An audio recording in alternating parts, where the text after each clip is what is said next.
Құрметті достар, қазіргі таңда барыңызға белгілі болғанда өткенде мобиловке қатысты сотталушылар және сотталушылардың ата-аналары күмән келтіріп бейне таралғанға сотқа наразылық білдірген.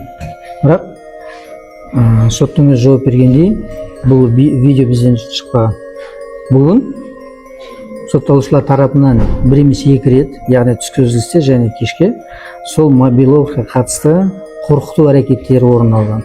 Қазіргі таңда біз 102-ні шақырдық. Соған қарамастан мұнда жүрген белгісіз тұлға біз үшін ешқандай қызметтік куәлігін көрсетпей, бізді сыртқа шығуды талап етіп отыр. Біз аяғына дейін тұрамыз. Қылмыс болған жерде деп есептейміз. Осы жерде қазір ғана қорқыту әрекеттері болды сотталушы тарапынан, сотталушылар тарапынан. Сондықтан бұл сот залын біз сот залынан босатып сыртқа шығуға қарсылық білдірдік. Оқиға болған жерде біз отырамыз. Бізді бұл жерден ешкім шығып сыртқа шығыңдар деп талап ете алмайды.